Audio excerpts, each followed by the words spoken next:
thank you very much for coming. My name's Len Arthur. I am the convener of People's Assembly Wales, and we've got 5 speakers at the moment. We hope that Amarjit Singh will be joining us. We're going to give our speakers 5 minutes to go over what they think about the current situation and perhaps what could be done about it. Just a few technical points.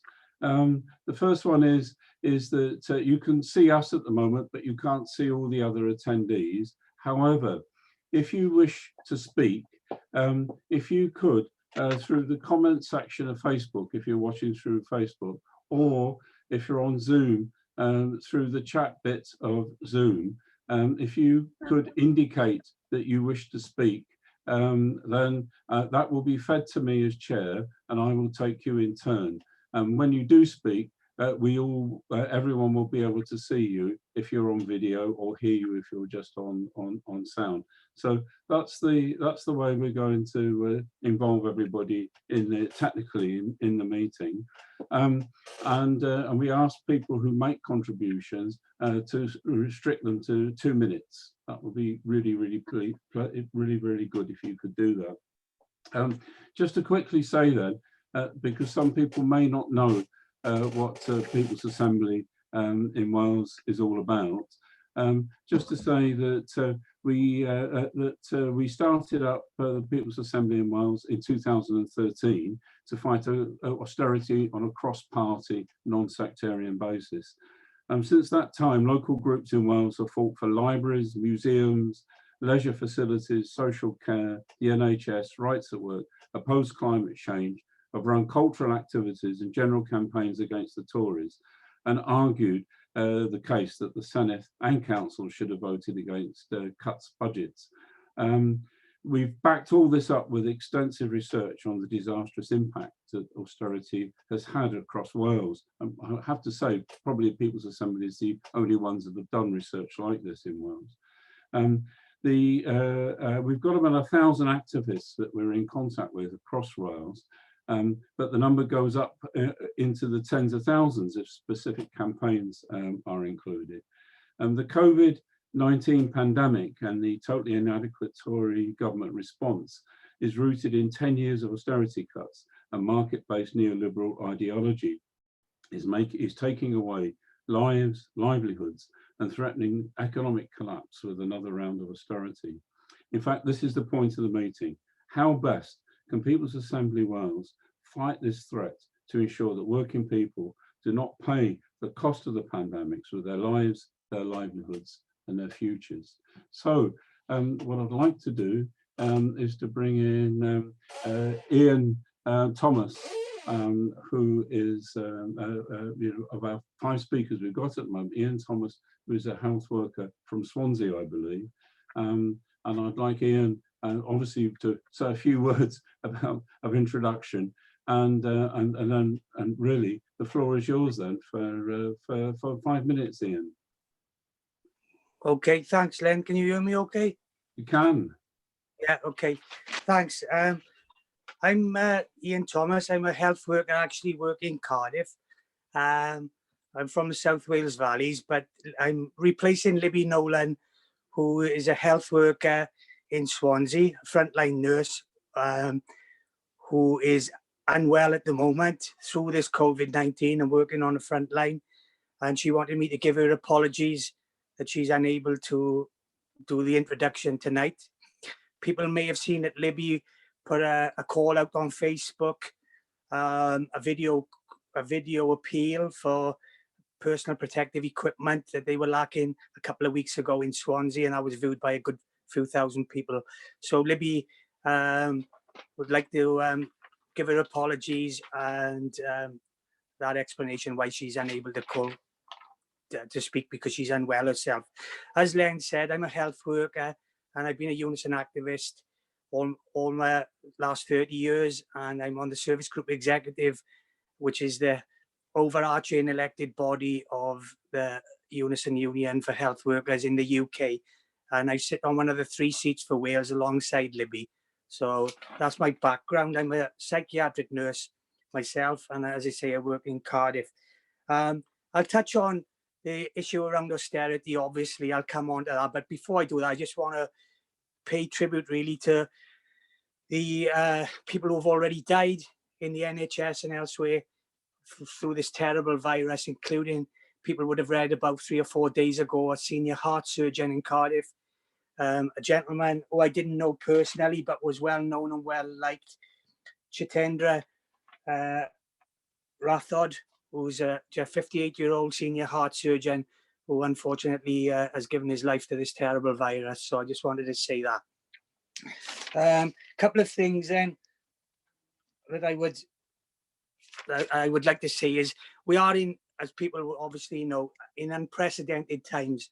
Who would have thought just a couple of months ago that in Wales we would be trying to open field hospitals in the Principality Stadium, in Llanelli, in Llandudno, etc., at a time when the numbers of health workers are, down because of the virus itself. So we are in the health service all pulling together as best we can, but I want to agree with Len that 10 years of austerity has left us in a parlous state and ill prepared for a pandemic of this nature. 10 years where beds have been lost around and left us in a situation where we have 12 intensive care beds per 100,000 population in places like Italy, 12, only 6 in Britain, 30 odd in Germany. This is a sort of figures we are talking about. And sorry, Len, I'm just looking at a couple of notes I made because I was in work earlier. So what have we been doing as health workers? As I say, the big issues around at the moment is the protective equipment. It seems to be quite variable. I had a message from a colleague yesterday who works in Ysbyty Ystrad Fawr, which is in Ystrad Mynach, and the face visors, the masks, are difficult to get hold of at the moment. It seems that it's variable. Some parts of the health service in Wales are pretty good now with PPE, and others it's variable. And we need, as Libby wanted me to stress this point, we need to fight. The unions we're doing our best as unions, but we need to encourage our workers to fight for PPE, not to go into dangerous situations, nursing people without the proper equipment. That will do the patients and it'll do the staff no good at all. One thing that I know people in Swansea have done is the excellent, the clapping on a Thursday. That's our street here has been great, is to try and talk to our neighbours or shout over the garden fences rather, because we've got to keep social distancing. Can we, put a clap in for PPE and a shout out for PPE and that, to ensure those sorts of issues.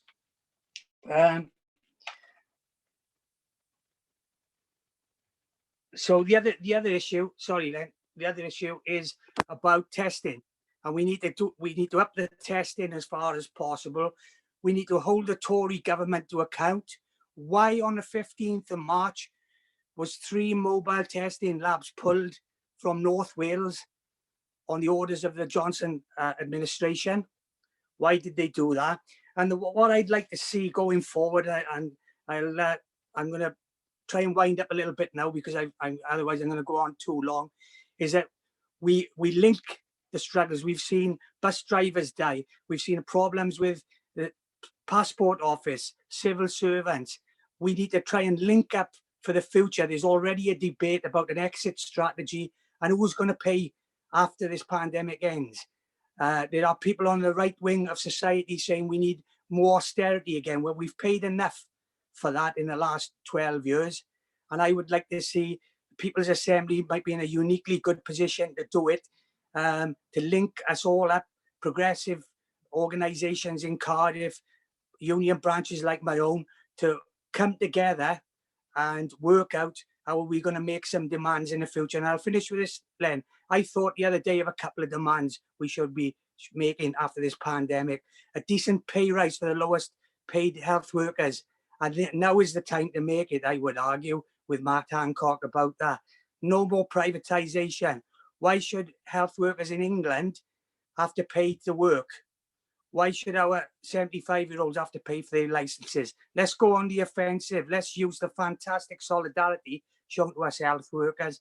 Let's link up everybody so we can press home an advantage and go on the offensive against the government, against austerity for the future. Thanks, Len. Thank you. Oh, thank you very much, Ian. And solidarity to the future. I think that's a good starting demand. So I'd like to bring in Beth Winter now. Beth Winter is the new Labour MP for Connaught Valley, Aberdare. And so over to you, Beth. Thank you, Len, and thank you for inviting me to speak this evening.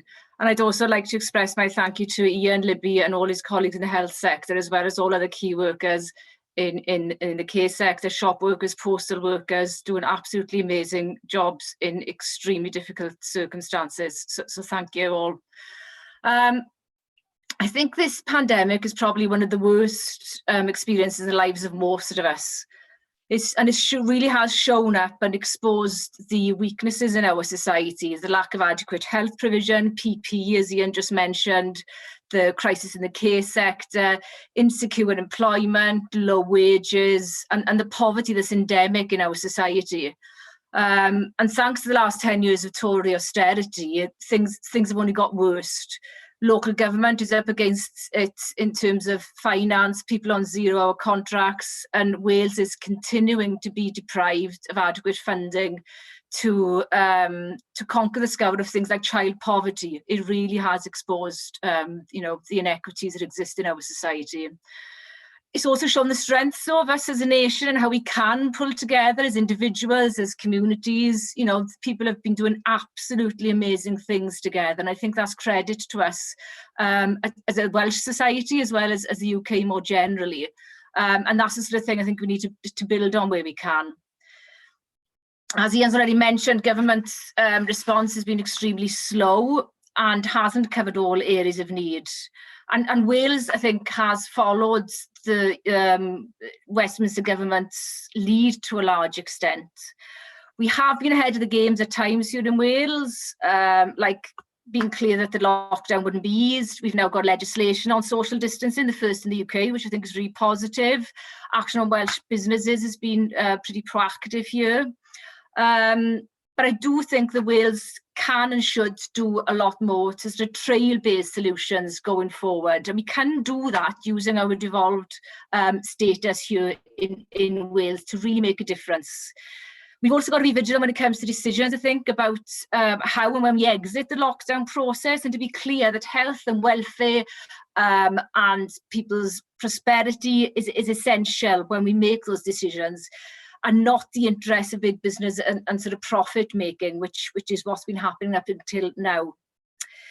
And one of the weaknesses, I think, in the last 10 years in terms of austerity, I think in Wales particularly, despite the fact that we've got a Welsh government and we've got very active TUC, and it's great that we've got Shaf on board now, who's doing amazing work, and lots of Labour-led councils, we tended to manage austerity and see how we could implement austerity having the least impact on our communities rather than challenging it. And that really has got to change. And this is, I really don't like using this term, but I think it's an opportunity for us to really push forward now and to say we're not going to go back to how things were prior to this crisis. And we've got to make sure that after this crisis, the poorest sections of society do not bear the cost of this pandemic. A lot of the state intervention policies during the crisis have been taken up because of pressure from Labour and the trade unions as well. And I've raised with the Chancellor and others, why have we had to take so long, and why we've had to battle at every step of the way to get what are basic human rights really for people. It's absolutely appalling. And I think the truth is the government just doesn't know how people's lives are and how people have to live these days. So we need to get the message out there and encourage people to become trade union members and to become more active in their communities in whichever way possible. So some suggestions, adding to what Ian said just now in terms of action, both I think during the current crisis where possible, but obviously in terms of an exit strategy, which is a term that keeps being bandied about. But I think we really have to sort of be at the forefront really in terms of how we transition out of this crisis so that we don't return to the austerity that existed previous to this. So some suggestions and food for thought, accept any rise in our deficit, for instance, and to echo Johnson's, conjuring up of World War II. After the Second World War, the debt ran about 250% of GDP, and we still managed to have an NHS and build a welfare state, so why can't we do that again? And we've got to pause and campaign against a return to austerity, which I think I've talked about enough up till now. And things like the furlough scheme, I think we need to look at whether we need to extend things like that, because if that immediately stops afterwards, there's going to be mass unemployment and closures of business. Wales has taken some steps to support Welsh businesses. They can survive, but we've got to prepare for job losses potentially after this. And we need to invest in job creation projects, the Green Industrial Revolution. And in Wales here, we're doing a lot of work in terms of the foundational economy, again, which is something extremely positive in Wales. Promote ideas around universal basic income, abolish universal credit and the bedroom tax, raise levels of minimum wage and sickness benefits. And while care workers and NHS staff and other key workers are being praised during the current crisis, we've got to make sure that people are rewarded after the crisis and just get adequate pay and terms and conditions in their employment. And things like why not repay shop workers through supermarkets offering employee shares in the businesses. How do we protect tenants from evictions and their debts has grown over this period? And we need to look at taxation as well, nationally and here in Wales, I think. And how do we ensure that those who can't afford it, the multinationals and the rich, pay their fair share of taxation? So we could argue for things like a windfall tax on the banks and the finance sector that we bailed out ourselves 10 years ago. And we've got to make sure that there's a redistribution of wealth in the UK and that we here in Wales get our proper funding. We need to revisit the Barnish formula. It is not a fair formula and we need to challenge that. But above all, we've got to work together. Labour Party, the trade unions, with tenants' organisations, other political parties, to come up with a plan for Wales to take us forward in a society that works for the many and not the few. And I really, really think that the People's Assembly has got a vital part to play in making this happen here in Wales. So thank you very much. Oh, thank you very much, Beth. Yes, quite a programme, but I think we're up to it. Shav, can I bring you in now, please? Sav Chaj, who's TUC Wales TUC General Secretary. Hi, Len. Hi, everyone. Thank you for inviting me to say a few words today. I took over the role at the end of January. I did not think that any of this was going to happen during the time that I was going to be in post. There was a couple of things that I wanted. I don't want to repeat much of what's been said, but it is important that I am very upfront and clear that whilst we've got a Labour government here in Wales, it does not mean that we don't have a role to challenge them and to push them to do better, because there are things that they can be doing. And we've, as the Wales TUC and the affiliates, we have been making sure that right from the start of all of this, that we have been pushing them and that we have been prodding them. And not only do we have engagements and discussions with them behind the behind closed doors, so to speak, virtual closed doors at the moment, obviously, but that we are being very, very public in terms of what our position is, because regardless of whether you are an affiliated union or not in terms of the Labour Party, the fact of the matter is that your members, workers have got to come first and foremost. That's fundamentally absolutely key, regardless of what the colour of the government is. So there's been three particular things that the TUC has been focusing on. First of all, obviously, it was jobs and livelihood. Secondly, health and safety. And thirdly, what happens afterwards? What is the recovery program actually going to look like? And we've been very, very clear that we cannot go back to how things were. There's a lot of lessons to be learned in terms of what happened in the 80s. There's a lot of lessons to be learned in terms of what happened after the financial crash. But what we can't do now going forward is that we've proven the point. And the point is that the economy doesn't function, it doesn't deliver, it doesn't work without the workers in it. That's what's been proven time and time again, but particularly now, the fact of the matter is, it is those people, those low-paid workers are the ones that have been fundamental in taking us forward, in protecting us, in looking after us, making sure our food shelves are stocked, that our manufacturing, there's so many different functions in terms of the work that key workers have been doing. The fact that our refuse is still being collected, all of these things are still happening, and our health and our social care systems that fundamentally have been under-resourced, undervalued, I would say, in terms of the people within it. And now the most important thing ever, we cannot go back to a position where they are not important anymore. So we can't have a position where all of a sudden, when it comes to what happens next, there's already been discussions about, oh, well, in terms of the wage subsidies, for example, and some of the support the government has now provided, that, there's going to have to be some kind of system put in place where some of those individuals are going to have to find ways and means of paying some of that money back, some of that goodwill that we've already put out there, that is going to have to come back. We can't have that.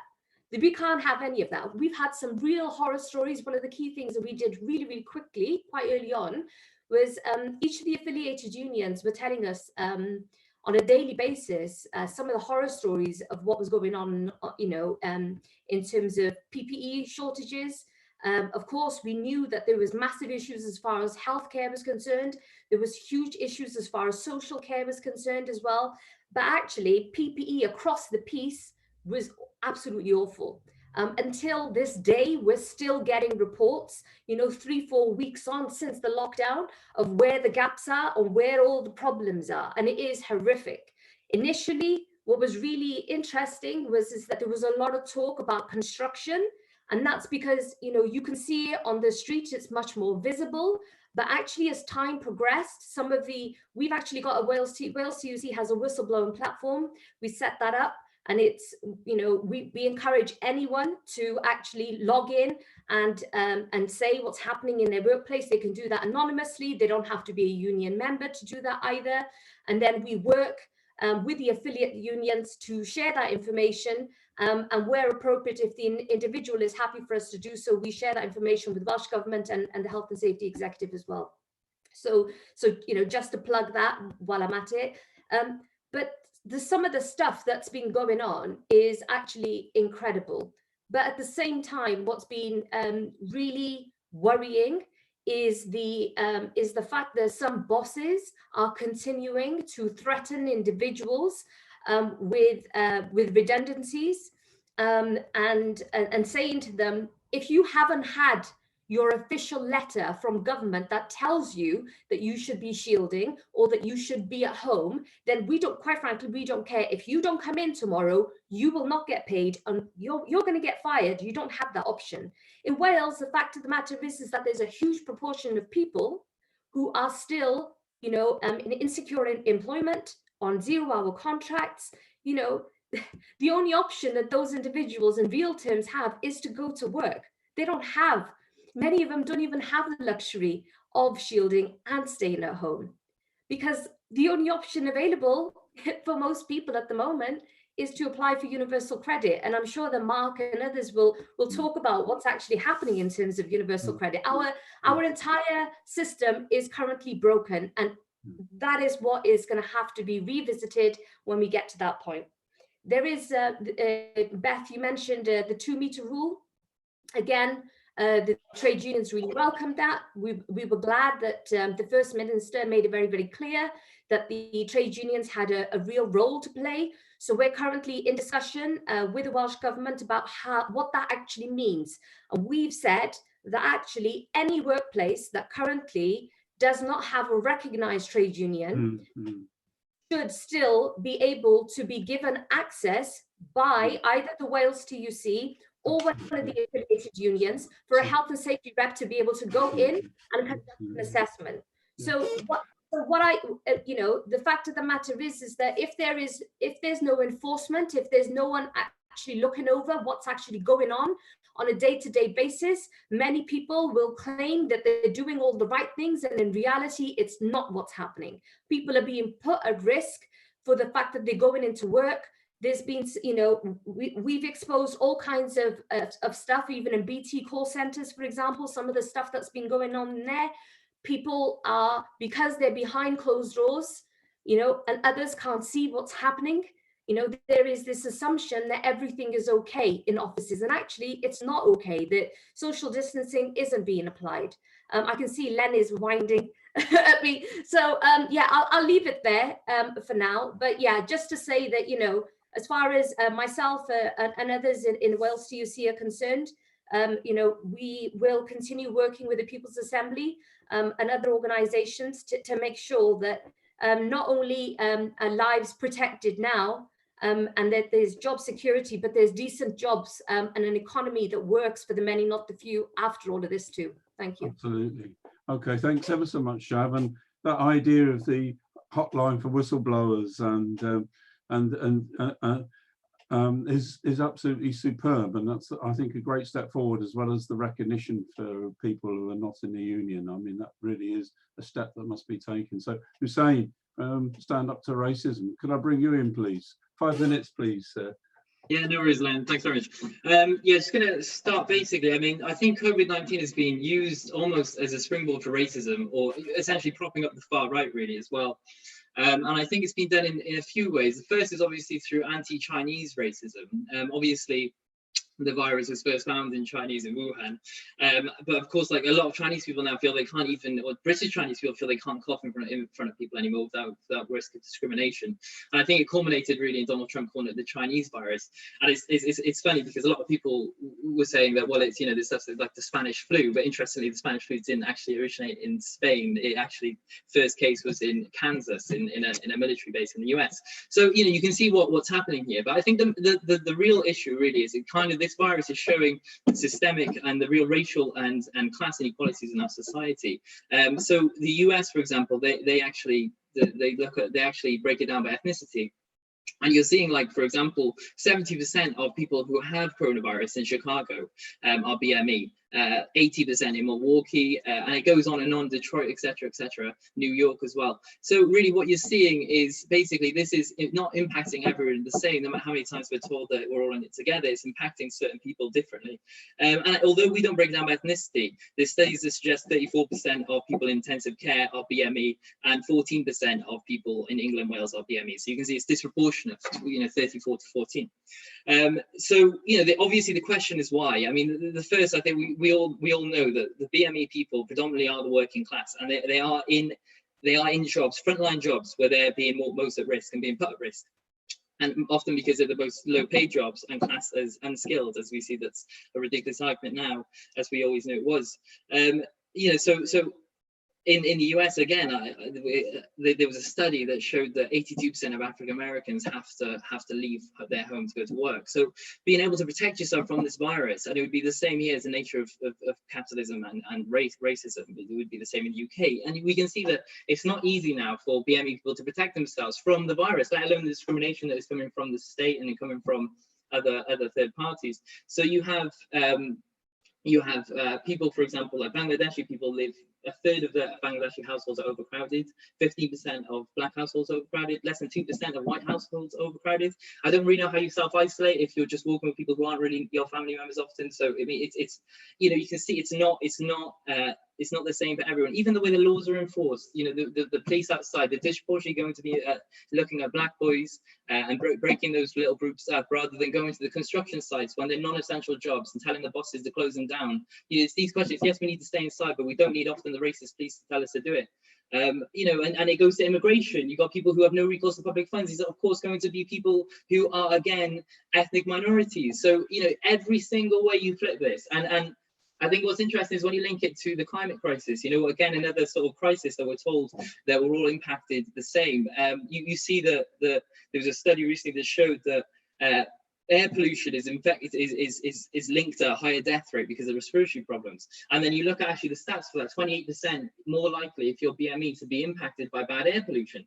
So everywhere you flip this, it's obviously affecting BME people more than anyone. And his arguments of scientific racism, again, propping up that black people and ethnic minorities are more likely because of their genes. You know, we all know that race has no basis in biology. It's an absolute joke. So, you know, there's real societal and socio-political issues at hand that we need to talk about them. So what does this tell us? You know, what do we get from this information, right? So obviously, the first one is any crisis, pandemic or climate, is affecting the working class and BME people, of which, again, are working class predominantly. It's affecting them the most. And I think this has been touched on previously, but what are we saying will happen now? I mean, the financial crisis is looming. I mean, if not already, France is already in recession, for example. I mean, there's going to be a massive downturn in our economy. So who's going to be made to pay for it? We're already seeing it's people being told to come back into work in the passport office and in other non-essential jobs, being told to come back into work. So, you know, we have to make sure that, again, you know, BME people and the working class aren't made as the scapegoat by the state and by, when it's really the vested interest, you know, the wealthy corporations that are dealing with, you know, that actually causing all the harm. So we have to be sharp in our arguments. We have to be focused in our organizations, and we have to acknowledge that this shows that, you know, we can't go back to normal. And you know, we say normal, but, you know, child poverty was never normal, racism was never normal. We have to make these arguments right now and say we're not going back to those times. And how we do that, I mean, it's been touched upon, but, you know, I'm not myself a trade unionist. Obviously, I'm an anti-racist and, you know, etc. But, you know, there's been examples where Stand Up to Racism has been involved in, for example, in Sheffield, in Tower Hamlets, where there's been organisations, trade unionists, from teachers to care workers to all sorts of different trade unions coming together. Extinction Rebellion as well have come in, have meetings like on Zoom, about 70 people, up to 100 people, and, you know, these action committees have been set up, and they're pressuring their workplaces and the state. You know, we're clapping for the NHS, but we need to take it a bit further. We need to politicize it, and we need to make sure that we're taking the steps. And I'd like, you know, there's trade unions here, and it'd be interesting to see what we can do from that. I know Shab touched on it as well. Thanks, Dan. Okay, then thanks ever so much, Hussein. I mean, the idea that we are not going back is a really, really important one. We're not going to go back to the racism that we've seen rise its really ugly head over the last 3 or 4 years. We've got to stop it now, and we've got that opportunity. So, Mark, I'd like to turn to you, please, if I may, and 5 minutes, please, Mark, and then I'll bring in Amajit at the end, if that's okay, Amajit. So, Mark, over to you. Okay, well, thanks very much, Len. And can I thank the People's Assembly, both nationally and in Wales, for putting this meeting on. It is a very important meeting. There's quite a few like it taking place around the country. And I think, given we're all in lockdown, the crisis is something that all of us are affected by. Many worries about our own personal health and our family's health. So it's really important we keep a political dialogue and discussion going, because as the crisis comes to its end, or when we pass the peak, the points that people raising tonight are the fundamental ones we need to discuss. I want to start, though, by making this point. I've spent most of the last 10 years very, very desperately ill, 4 life-saving operations, culminating in a heart transplant. I've spent more of my time in intensive care units and high dependency units than I care to remember. And in that decade, the thing that struck me was our marvellous NHS, not just nurses and doctors, but the porters and the cleaners and the caterers and the paramedics and the community nurses. They were already struggling in the last 10 years because of austerity. And what we now have is an NHS put under the biggest pressure we have ever seen. And of course, it is already under-resourced, 100,000 vacancies, too much involvement of the private sector, already every winter failing to cope, and now it has to deal with a crisis of unprecedented proportions.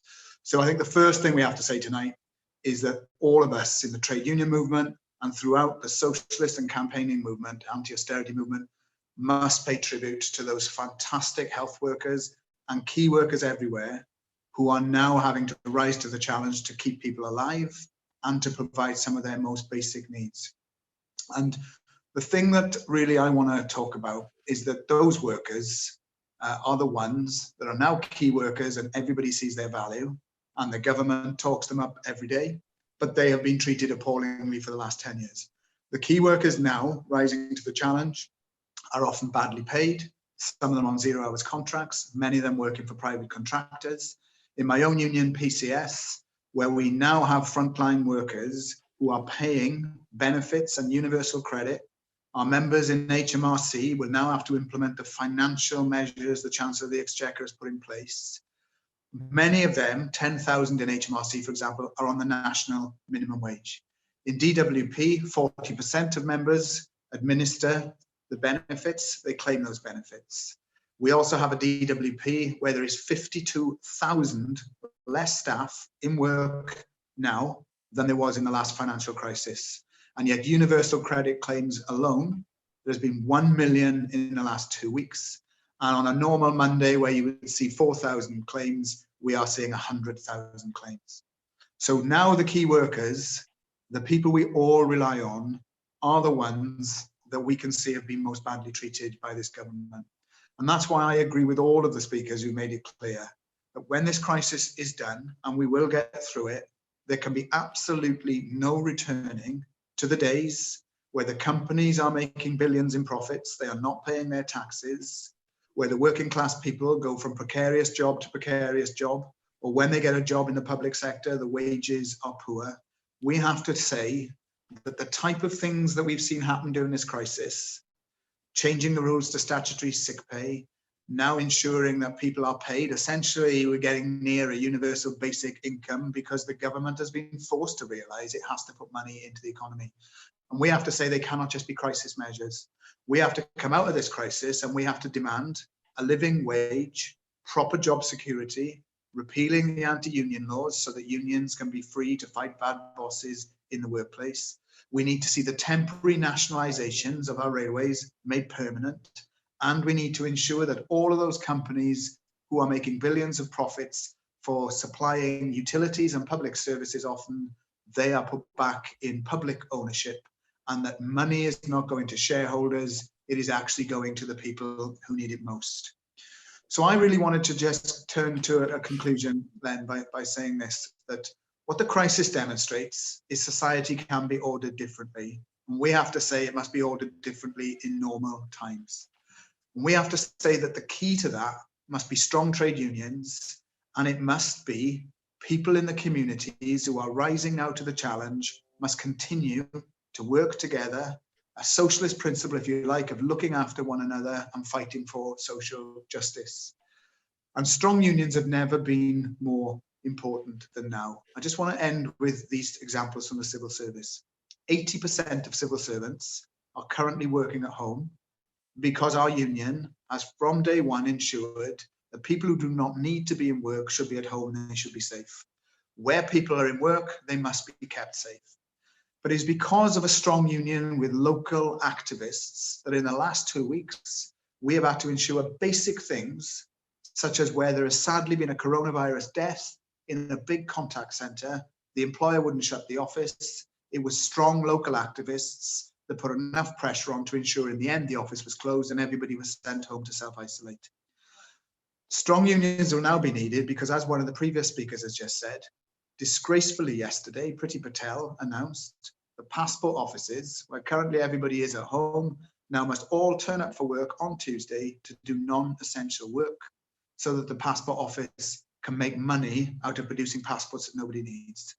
So I'm going to finish, Len, by saying this. The crisis has demonstrated the need for strong unions. The crisis has demonstrated that those racists who said they didn't want migrants here now see it as migrants who are helping to prop up the NHS. Look at the faces, sadly, of the amount of deaths in the health service and see how many of those are people from our BAME communities. So this is our moment to fight racism, to fight against poverty pay, to stand up for key workers, but to say when the crisis is over, never again will we go back to a period of austerity where the people with the least pay the price for those at the top of society. And I'll finish by saying, therefore, the People's Assembly will have a critical role in that. So will strong trade unions, so will anti-racist organisations, so will those people campaigning in the community. And the pledge from my union, PCS, is we will put ourselves at the centre of all of those campaigns to ensure that the work our brilliant people are doing now is recognised after the crisis and long into the future. Thanks very much, Len. Thank you very much, Mark. Fantastic clarion call for how strong trade unions are there to and can change things, and we will, with working with the community, People's Assembly, trade unions, and working across parties on a non-sectarian basis. We can do this. So just finally, I'd like to call in Amajit, please, who is Communications Workers Union from Cardiff. So Amajit, 5 minutes, please, brother. Okay, can you all hear me? Yeah. Okay. Firstly, I'd like to thank the People's Assembly for the invite and coming along to speak. And I think most of you have met before. I know Beth, my deputy, Jason Richards, is communicating with you on a regular basis of what's happening. So, I mean, I want to start off with, well, I've been in the industry of Royal Mail working for over 33 years. I know it doesn't look it, but I have actually been with Royal Mail for 33 years. And we've seen recently with privatization, 6 years into privatization, where we've actually seen the hedge funds being rewarded for the privatization. Recently, you would have seen a new chief executive come in, Rico Back, £6 million to come into the industry before he actually did anything. And what does he do? He gets into a dispute with the union. However, 2 years ago, we did get to an agreement with him. We got a deal that we thought was going to be a long-term deal. However, not even 2 years into the deal, he revokes and puts us into further dispute. And before the coronavirus was the headlines, we were getting into a real difficult position where we'd had a number of ballots, and we'd been challenged on a ballot on minor issues, we believe, and my members believe. From that, we've seen recently the coronavirus and 120,000 postal workers carrying on as regardless. And what we've had from a chief executive that's had £60 million in his back pocket is the best advice is, well, you can wash your hands regularly. Now, 2 weeks ago, we hadn't seen no gloves in the workplace. We had never seen hand sanitizer and sanitizer in a workplace. We never seen any wipes. And what you got to picture yourself working in a mail center or a delivery office or a distribution office. Firstly, the amount of mail we touch on a regular basis that goes through our hands, right? Even if it goes through machines, the mail that we manually handle, the packs and parcels we manually handle. So really speaking, you need gloves of all things. Then you need at least wipes to wipe the vehicles, because that vehicle is used by 3 to 4 people in a 24-hour time scale. Yeah.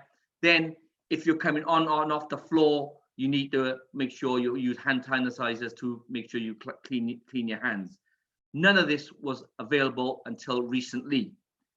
The 2 meters was sort of seen as a joke within the industry by the chief executive. In Wales, we were lucky that we had the law that came through Welsh government of the 2 meters, and we made sure management in Wales was aware of the 2 meters and that they adhered to the 2 meters. Otherwise, we were gonna whistleblower, and we made it clear of it. In Cardiff Mail Centre, I have a real good group of reps there that are monitoring the 2 meters as well as the PPE. And touch wood, yesterday when I left the mail centre, everything was in order. as you know yourself, today is Good Friday. Royal Mail only have a very limited service, it just indoors. So, you know, there's no operation. But tomorrow we did try to get a non-service day for our people, maybe give them a day of rest. But the chief executive said, no, we're not going to do no service day, that the mail will go up as normal on the Saturday. And as you could understand, there's people at home that can't go outside. Some of them isolated themselves, and the orders, you know, we haven't seen an increase in letters, but we've seen an increase in packs and parcels. And for myself, I've actually given up most of my release time as a branch secretary, and I've actually gone back on the tools a few hours a day, and I'm doing parcels around Penarth and around that area. And I'm actually delivering, you wouldn't believe it, spirits to people's homes. I'm delivering toys to people's homes. I'm delivering cat litter to people's homes. So, and Royal Mail has not put no guidance out to anybody on track 24 or track 48 items where you can get it delivered 48 hours or 28 hours. And we have had another bust up with Royal Mail, and Beth will know better than anybody else, that we're having, you call it junk mail, we call it door to doors, where, you know, you can have unaddressed letters go through the thing advertising Domino's pizzas or farm food stores or whatever. But the ironic thing is that we've seen actually door to door, such as a furniture sale when there's no furniture sale on, yeah, and where companies have actually said to Royal Mail, we want to cancel our door-to-doors. You know what the Royal Mail's done? They've actually said to them, we're going to charge you a cancelling fee for that now, for them not to be delivered. How can you believe that in where we are at the present moment, right? I've had 3 people, well, we've had 3 people in Royal Mail that have passed away through coronavirus. One was a real good friend of mine from London. So we in Royal Mail are seeing people dying as well. And in one of my delivery offices, we've actually had somebody that contracted coronavirus, and he had to deep clean the office twice and make sure that the period was kept to that length of the 2 weeks. Now, you know, we're classed as key workers, and I understand, you know, key workers. We've all established key workers is right at the bottom of the ladder, right? We're poorly paid, you know, and it seems like we've carried on regardless, even though we haven't had the PPE. In some places, we haven't seen the 2-meter distance being kept, and we've been at the forefront. And I think we have to go back, you know, to reality when we come out of this. The first people that will be at the brunt of it is them people, right, with paying higher taxes. And I can see this government actually is trying to recoup its money through higher taxes. We as Royal Mail workers will have see a different view, because the dispute will go back as normal, because we see Rico back as one of these people who will say, well, that was a coronavirus, now you still got a dispute with us that we need to resolve. And they don't want to resolve it in a manner that's for the workforce. They want a dispute resolved for the hedge funds. And I'll finish with this. And I think it's going to be a commerce and trade unions, communities, organizations like People's Assembly to make sure that we put pressure on this government, whichever way we can, to make sure these people, the poorer people at the bottom of the ladder, right, get rewarded, and not get rewarded by medals or good words, but get rewarded with a pay rise that they deserve. And then I'm not on about a minimum wage, I'm on about a living wage, that they can spend money, right, without worrying about paying their rent, food bills, or any energy bills in the future. So that's where I'll leave it. Thank you. Okay then, thank you very much, Amarjit.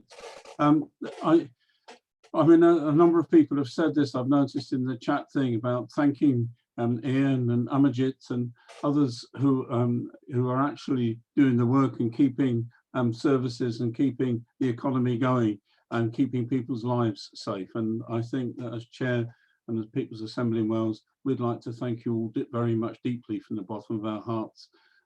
Quite clearly, we've got to make sure that the work and the effort and the service and the commitment that people have put in is rewarded. And we can only achieve that collectively. We've got a Tory government, we've got to work together collectively to achieve that.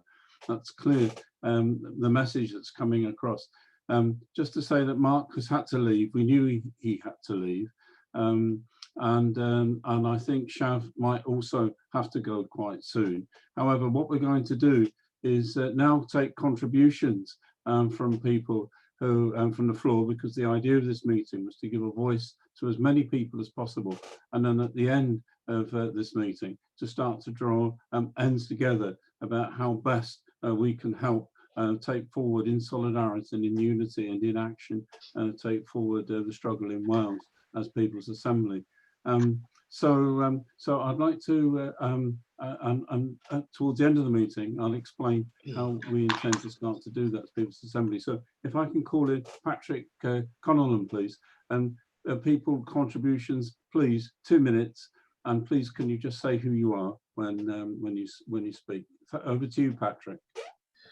Hello, yeah, my name's Patrick Connellan from Pembroke Dock. I'm from Stand Up to Racism West Wales and also a UCU activist. I have to really agree with everything Amarjit was saying there. This whole idea that workers should not be paying for this crisis now and in fact afterwards. And I completely agree with the sentiment from all the panelists that, you know, we refuse to go back to the way things were.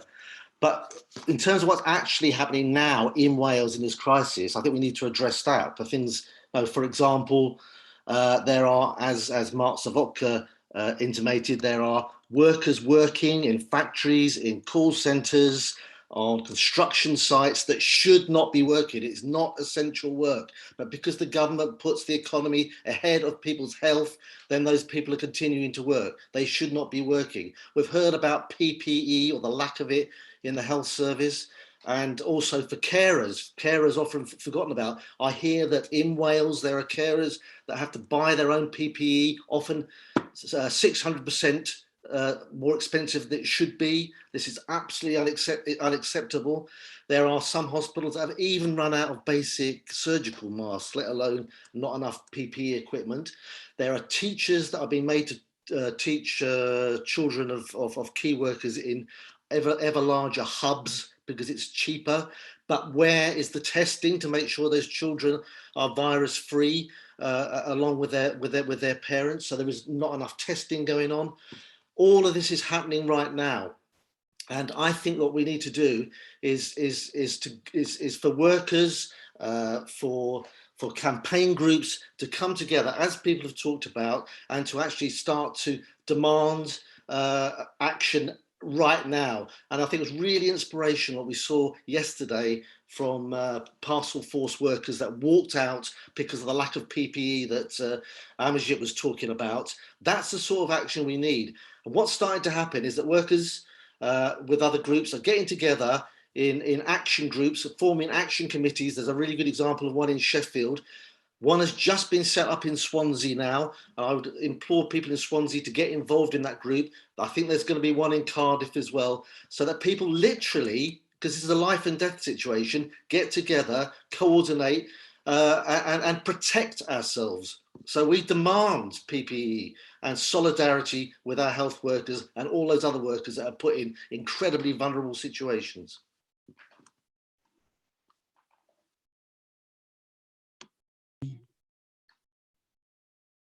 I should have, oh, here we are.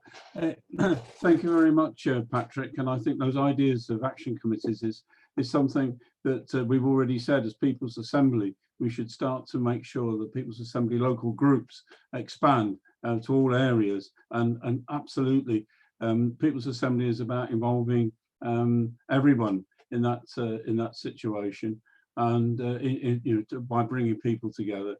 And of course, there are already groups like the COVID-19 Political Action Group, which has already been set up. So it's a question of bringing everything. It's there to be done, and we must make sure that it happens. So Steve Ryan from Wrexham, although he's not coming up as that. So over to you, Steve.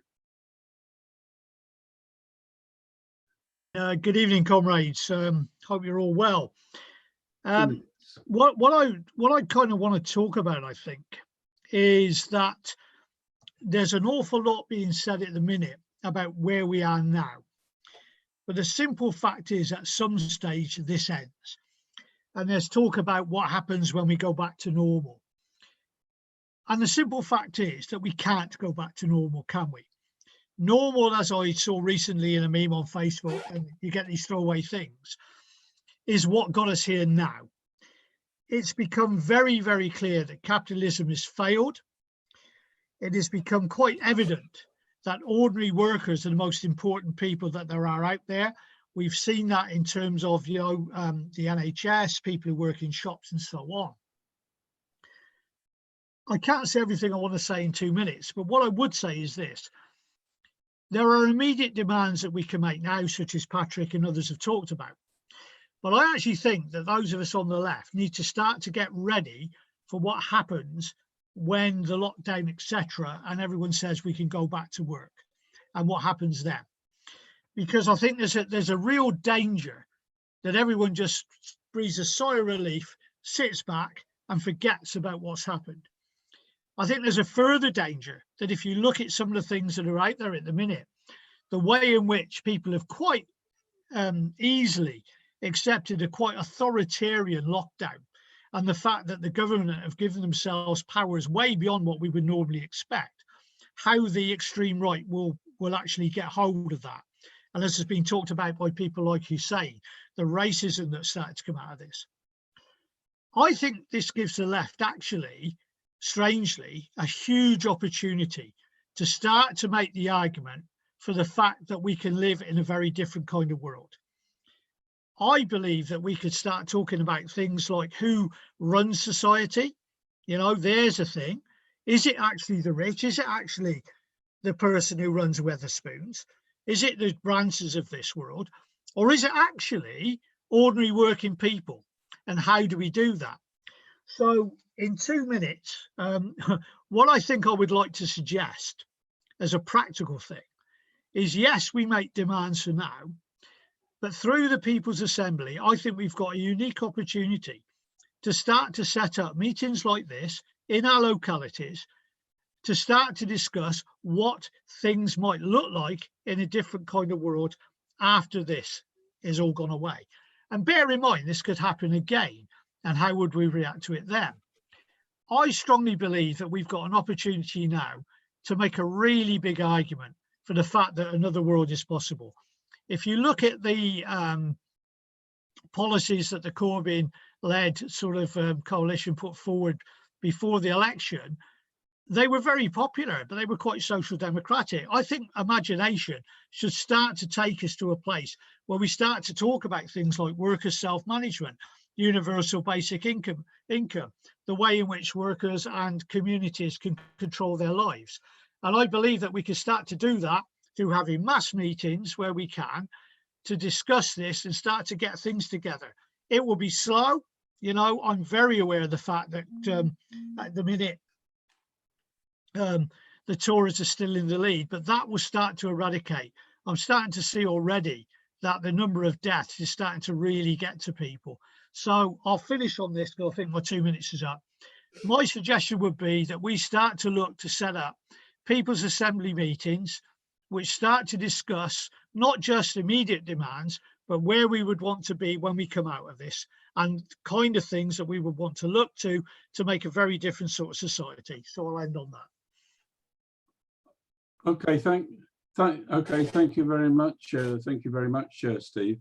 In relation to getting involved in the People's Assembly after this meeting, just to say, I'm making notes. I'm sure everyone's making notes. And we're having an online Zoom meeting on Monday evening as People's Assembly Wales for those who wish to start to take some of these ideas forward. So at the end of the meeting, I'll give you those details about how you can get involved. So Phil Alsop, 2 minutes, please. Okay, I don't know if I'm going to take 2 minutes, but what I want to say is very, very clear.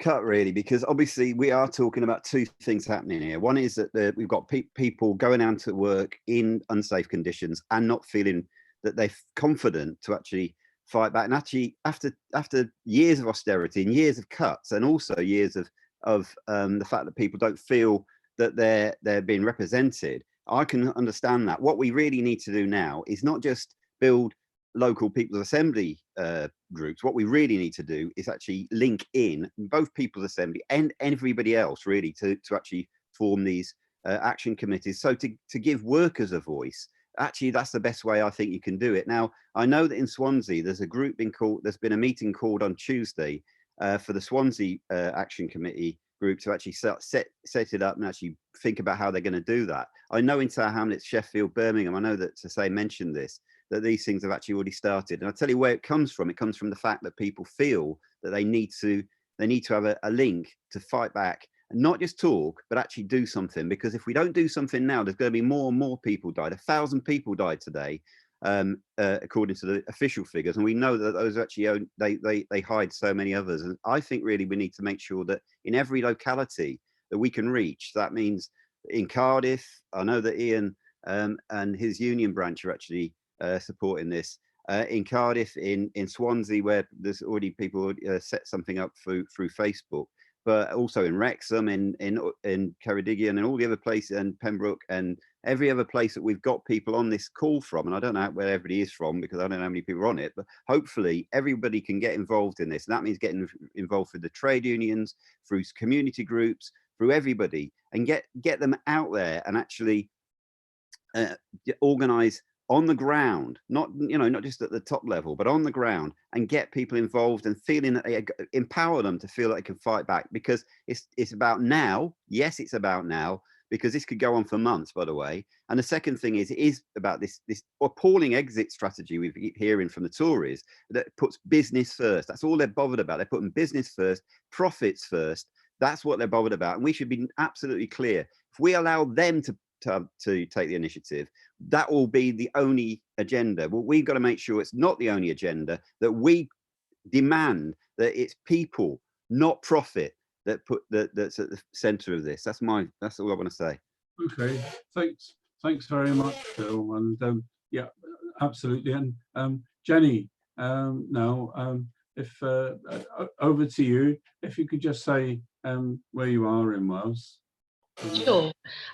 So I manage campaigns for Shelter Cymru. The last couple of weeks have been incredibly intense time for the charity. We're still giving housing advice and still trying to help to prevent homelessness everywhere we can. Some of the message that's coming through this evening that I'm hearing really clearly is this refusal to go back.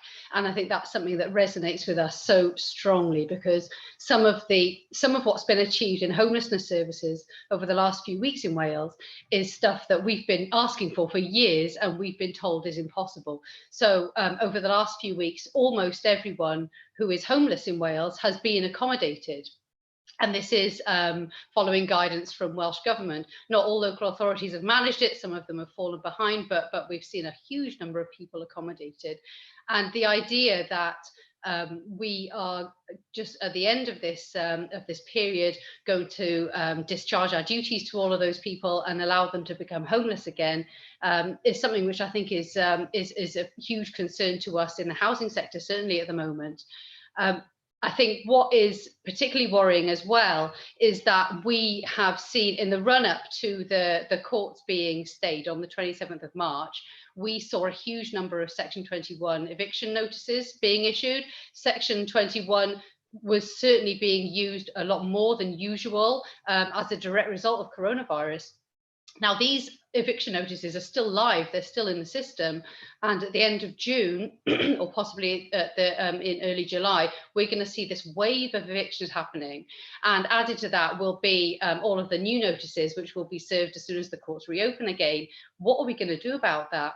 I think is a huge challenge for us, because we're going to see the gains that we've made over the last few weeks in terms of homelessness not only wiped out but overtaken with a new wave of new homelessness as a result of people falling into financial troubles as a result of the the pandemic. So these are great worries for us. The virus has exposed the weaknesses in our housing system, and I would like to bring that to your attention, because I think this is another area where we need collective action to open up social housing allocations, to deal with discrimination in the private rented sector, deal with security of tenure issues, and scale up housing first as well, so that all of those people who are now in accommodation aren't put back on the streets in a couple of months' time. Yeah, I've got, yes, Ed. Okay, I'll call it. Thank you very much. Sorry, I'm just trying to pick up to do three things at once. Thank you very much, Jenny. And absolutely, I mean, you know, the weaknesses you say in the housing system have been revealed by this, and we cannot go back on that either. So loads of really good comments coming up on the chat. I don't know if you've noticed them. And also good comments coming up on the Facebook link. And we will save all these chats and publish all these comments and publish them. So anyway, Ed, can I ask you to come in? You know, if you can just say 2 minutes, please, and to just say where you are in Wales. Just to say to everybody, we're aiming to finish at 9 o'clock. So that's the aim. I'm going to let the panelists have a few seconds before we do finish. So Ed, over to you. It's actually Ross Saunders. I'm speaking on Ed's. Oh, I see. Sorry, Ross. I'm speaking from Cardiff, and in particular, I want to respond to the points that AJ was raising, because he was talking about the conditions working for Royal Mail, but actually, you know, that it's representative of what lots of workers who are being dragooned into going back to work in unsafe working conditions, and as a result, you know, potentially making things less safe for us, what they're facing. And, you know, I think that's why we should be supporting the CWU's campaign to renationalise Royal Mail, because, you know, it's very difficult, and the union's doing a good job of challenging management, but it's very hard to control what you don't own. We should be able to determine what the conditions are like in that workplace. And I think we should be raising that demand more widely as well. And I agree with what Beth Winter was saying about the approach that the Assembly's taken, the Parliament now, I guess, in the period of austerity, you know, that they've implemented it rather than challenging it. But I think that they should have made a more decisive break with Johnson's policy over the handling of the corona crisis as well. I mean, the schools weren't closed in Wales, just like they weren't in England, for example. They weren't closed until effectively they closed themselves. And there wasn't decisive action to guarantee the access to protective equipment and all the rest of it. And there's loads of powers that they could use that they're not using. They've got powers, for example, to use discretionary payments to plug the gaps in the support that the UK government has announced under pressure to support workers' pay. And that's extremely important because, of course, because workers are going to go to work and as a result, spread the virus further unless they have the support to know that they don't have to go and they're still going to have the roof over their head. And in relation to that as well, the Assembly should be taking action. It's got powers to licensed or unlicensed landlords in Wales. It should be saying to landlords that unless you give your tenants a rent holiday through this emergency period, then you're going to lose your license. But over this question of nationalisation, I think is where there's been the biggest gap, because there's been all sorts of appeals from the Welsh government, the UK government, for businesses to chip in and provide the protective equipment, the ventilators that we need. And to be honest, it's not good enough. We should have that supply guaranteed. What both the Welsh government and the UK government should have done is to step in and nationalise the organisations that could have supplied that equipment. And there are questions over whether the Welsh Assembly or the Welsh Parliament now has the powers to do that. Well, this is an emergency, I'm afraid. If they don't technically have the powers, they should be taking those powers to take that decisive action that's required to keep us safe. Okay. Thank you very much. Thank you very much, Ross. I'm sorry about the mix-up over there. I didn't recognise you initially. Cheers, then, Ross. Martin Chapman. Thanks everybody for those opening speeches. They were really good. One thing that I thought last week was when Mark Drakeford came out early and said that they were going to keep the lockdown before the rest of Britain. And the Tory government seemed to be very upset about this because it didn't seem to be quite in their plan. And when you think about it since then, they look like they're softening people up for a return to work. This is what they seem to be doing at the moment. They're making all sorts of statements as well about the PPE. The problem is there, it's going into the wrong places. We're not handling it all the way. And I think that we're going to see, the bottom line is they've really got the same strategy. The herd strategy, the herd thing is still there. It's almost as if they've been making the beds, building the mortuaries, and now they're going to let people go back into work again to get the virus. And I think the problem we've got is that where we've been involved in trade unions, some of our trade unions and some of our politicians are getting too close to the decision makers and are just mouthpieces for the decisions that are coming from the top. And there's not enough of us from below saying that what should be happening, which way we should go, which are the safe things to do. And it's not really happening. And I think that what we should be making sure that our voice gets right to the top of things. We were right at the beginning. We were calling for these closures before anybody else did. It's funny at work because we're the ones who've been saying do these things. Then it's the people who said don't do these things, the people organising it, and they'll be the people dragooning us back into work against it next week. So we've got to have an independent voice. And that means that we have to have these action committees and we have to get people pulled together and we have to start setting the agenda. We don't want to be pulled about. Now, we tried to do this in Swansea now. I'm from Swansea, and we've got to go have a great meeting on Tuesday where we've got people from the CWU that led the walkout. We've got Unison Health speaking. We've got care workers. We've got people at the front line who are going to get together. And we've invited the faith groups in and we've invited other community groups. But what we really want to do is not be a mouthpiece for the top and say, look how wonderful they're doing, but we want to put forward our own independent strategy. And that's what we've got to do all the way through Wales. And I agree with all those comments about not going back to the past and going on to something future. But the way we look towards the future is to make sure that we shape the present. So build those action committees. Okay. Nice one, Martin. Thank you very much. Sue Haggerty. Hello. I'm kind of thinking here, I'm kind of thinking long term, and I'm thinking about building the movement. My focus of my activism has been in the Labour Party, and it's a pretty difficult time for me right now, and I'm not sure whether that's where my energy and enthusiasm is going to be going in the future. But I think there's a lot of people who are shaken up by what's going on now. So there's a lot of people who are sort of becoming aware of the need for unions or getting active in the community. And it's one of those moments in time where there's potential for us to make a leap forward despite the horrible things that are going on. So we're finding new ways of doing things. We're doing things like this, like using Zoom a lot. And it feels to me like there's a lot more connectedness between activists now than there has been. So rather than just the sort of Facebook groups where sort of people put, I don't know, so-and-so is a twat and whatever, rather than having any constructive discussion, that it feels like a lot more productive discussion is going on in this time, and it's something that we can learn from and take forward in the future to connect with different groups of people. Yeah, I love what Hussein said about the group in Tower Hamlets, and I think that's the same as the action committees basically. And I think to bring together lots of people who have different concerns but still can support each other,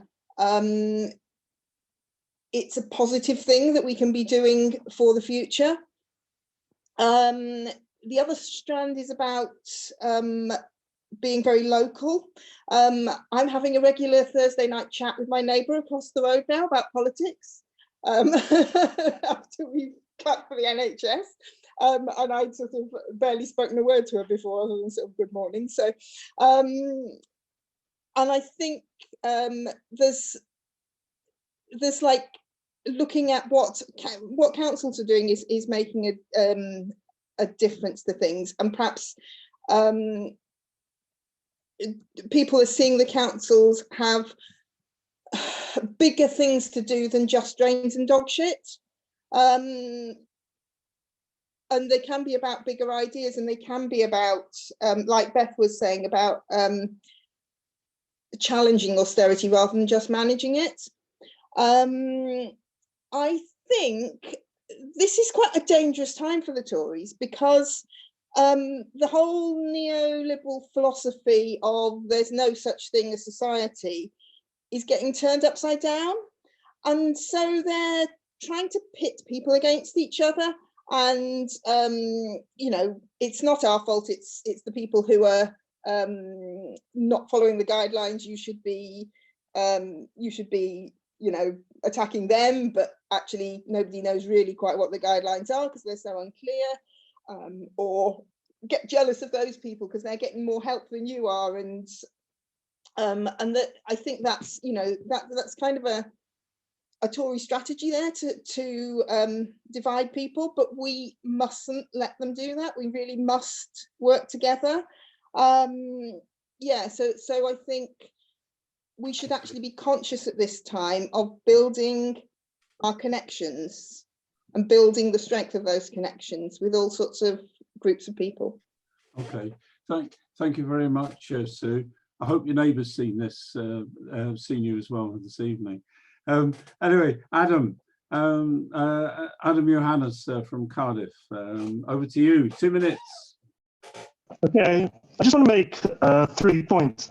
I think the first point is, I think there's a real drive across Europe and North America to end the lockdowns quite quickly. And I think it's very important to say that what this is driven by is basically the need to maintain profits for the 1%. And that's why, you know, we have Keir Starmer, she stands with the 1% saying today, you know, we need an exit strategy. And in fact, I remember the lockdown was a victory of popular pressure, even though many of the leadership left trailed behind public pressure. So I think we have to really resist ending the lockdown prematurely. I think the second point I want to make is, I think it's been said, is the virus is not being spread just biologically, it's being spread by the injustices and inequalities in our society, as people said. And I think we really need to argue now for a people's bailout, because we know that trickle down, I think poor people know that trickle down has never worked.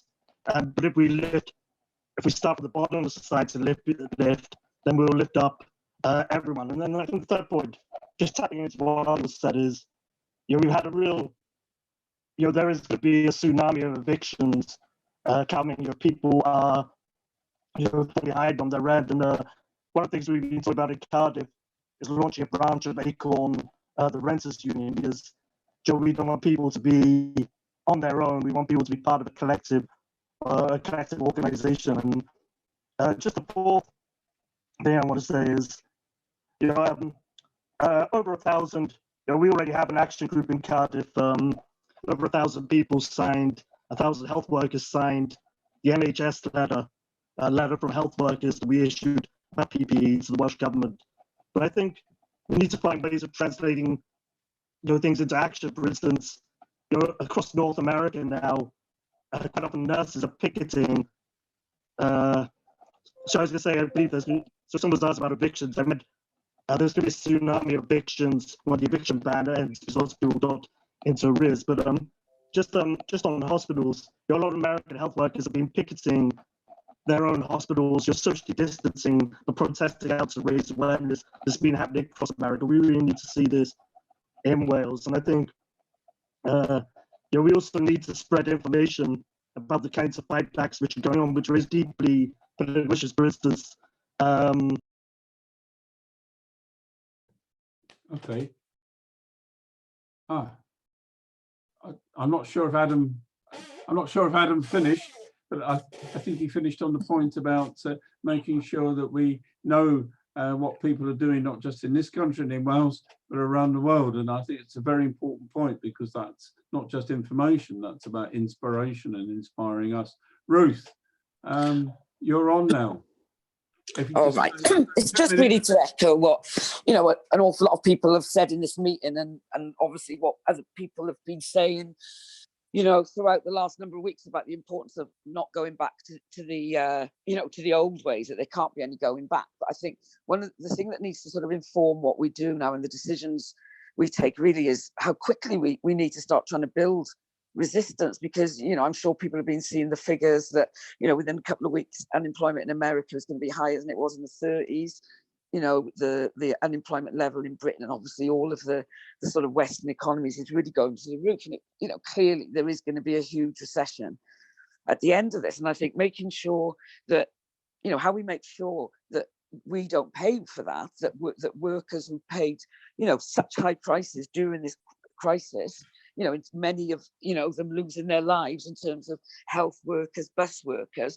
I think, you know, we need to start really building the resistance now, because I think, you know, one thing that we can be sure of is that, you know, there's a big argument going on inside the Tory party about how quickly people can be made to go back to work. The example of what happened to the Passport Office yesterday, the talk that started in the press about teachers, you know, going back to work much earlier than was being said a couple of weeks ago when the lockdown had just started.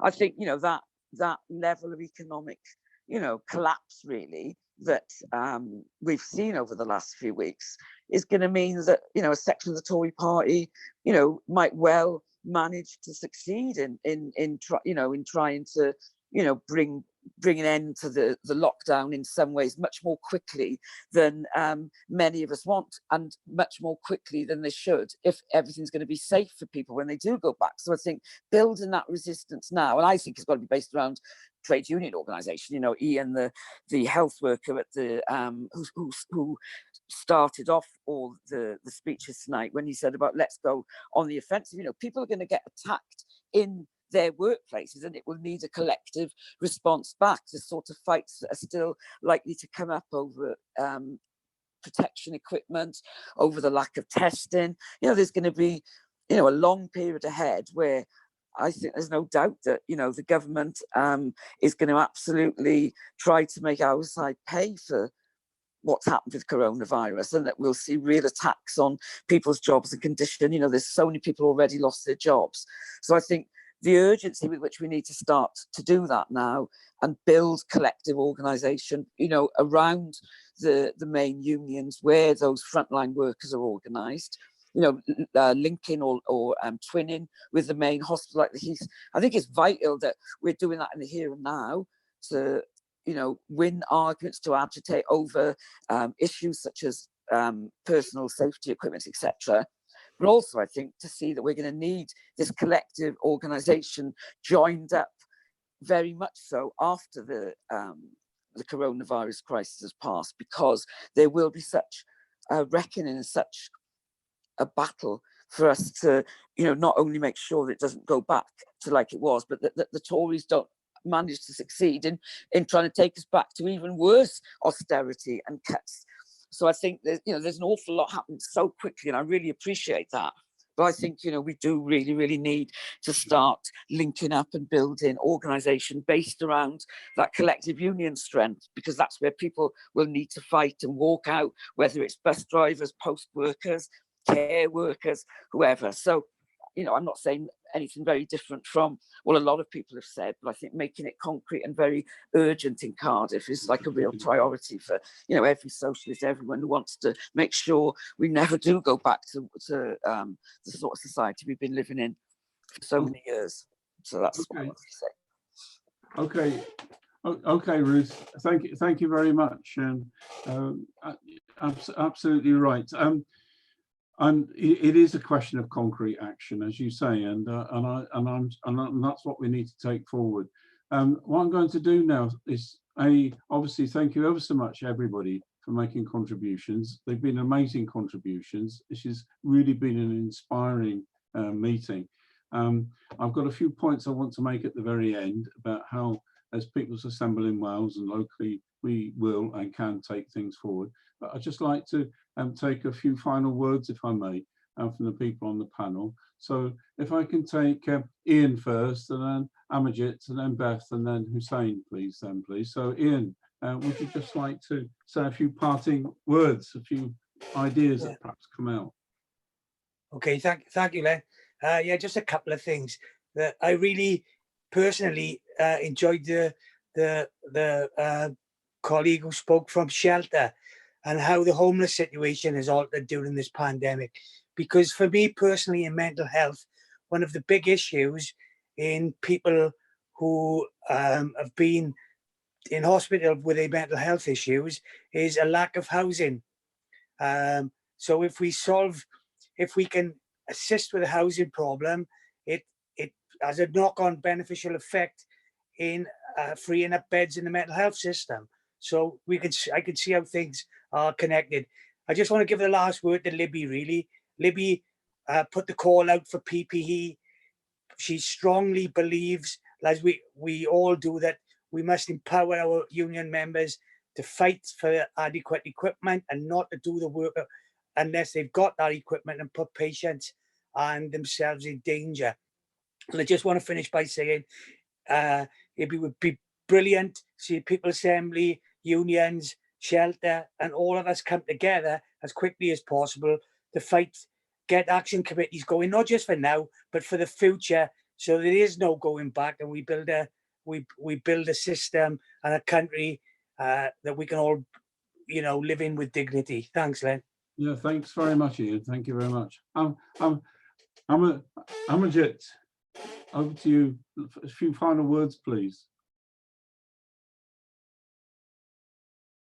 Oh, can you put the sound on to Amarjit, please? He's muted. Jim?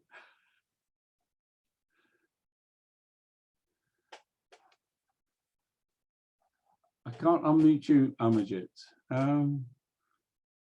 Can I, Beth? Can I see if? Oh dear! I hope our system's not going wrong at this critical moment. Beth, can you hear me? Oh yeah. Can I? Hear me? I'll bring Amarjit. I just want to comment really how genuinely inspired I am by all the contributions this evening. Any of you who've watched me up in Parliament, there is a bubble up there, and I think you can be, there's a detachment there.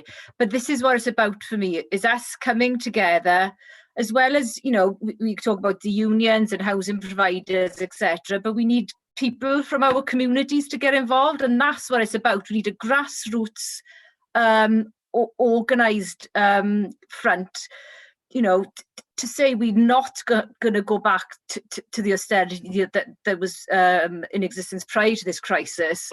And I genuinely am inspired by this meeting this evening. I've taken lots of notes, and I really am hoping to get in touch with lots of you, particularly those from organisations following this, to see how we can work collectively to take this forward. So thank you, Len, and thank you to People's Assembly. And I look forward to working with you all moving forward. Thank you. Nice one. Thank you very much, Beth. Amarjit, can we bring you in now? Yep. Yep, there we are. Away you go, man. Yeah, I'm only going to be brief. I mean, I think I've more or less said what I want to. And I'm not going to bring my dispute in it, because that raw mill dispute between CW will on go after what happens coronavirus, as I said. But I think what we got to remember, right, is how the millionaires have behaved in this crisis. The likes of Ashley, Branson, the person from Wetherspoons, and we have to look in context of the way, as we name key workers, the key workers being the backbone of this country, keeping it going. And I think people have never got to forget what's happened there.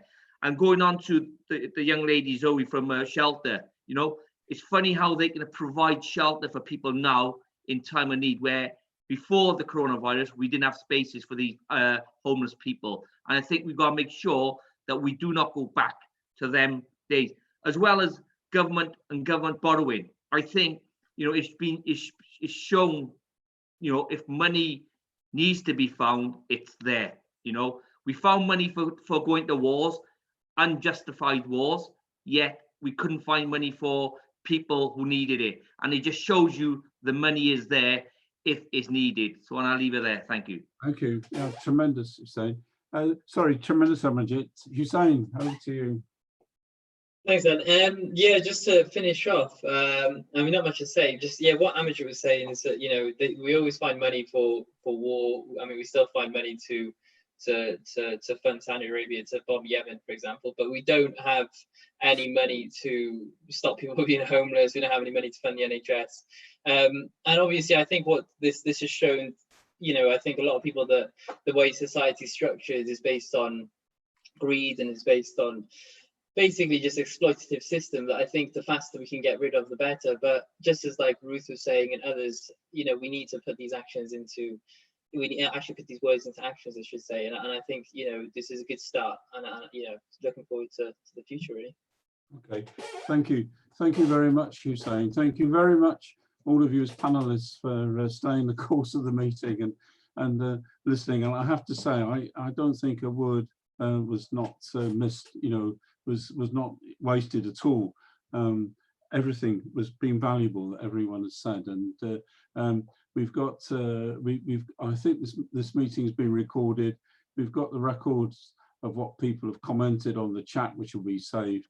What we now need to do in Wales is feed this in to the network that we've got as People's Assembly Wales, with groups right across Wales, with individuals right across Wales, and it's to start to pull that together to build quite a number of people said action committees, People's Assembly groups, call them what you like, but a way of pulling together everyone who wants to fight now for our livelihoods, wants to fight now for people's lives and for safety at work, and wants to fight for the future.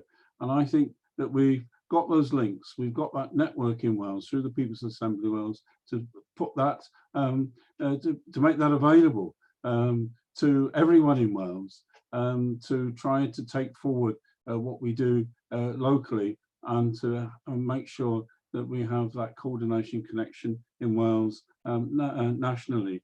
And to say, if you're not in touch with the People's Assembly Wales, there's two ways of doing it, and that is through just messaging us through our British People's Assembly Wales Facebook page, or using our email address, which is in the description for this meeting. And what we can do then, if we hear from you, is that we can, if you decide what you want, we can add you to our email list, which is an open discussion list, and it hasn't got people's names on the top. It's a list which is just a list, and it just goes to people on the list, and it doesn't involve individuals. And we also have a People's Assembly Wales Facebook Messenger group to actually organise things, and we can add you to that. But what we're going to do, we're aiming to do, is at 8 o'clock on this coming Monday evening, is to have a People's Assembly Wales meeting for an hour to hopefully people have started to take account of what's been said today, for us to start to organise and to help groups, action committees, People's Assembly groups across Wales to start to put into action what people have actually said today about building solidarity for a purpose, building solidarity to keep people's lives safe, keep people's livelihoods safe, and to start to build for the future. We have the ability to do that, and we have an issue which unites all of us, and we have the potential to do that. So please, if you want to keep in contact with the People's Assembly, you know how to do it. If you want to join in the meeting on Monday evening, keep an eye out on the People's Assembly page, Facebook page, where the link will be up. The link will be sent out through the email, and so on. So this is the beginning of organising things and of delivering that solidarity in action that everyone's talked about.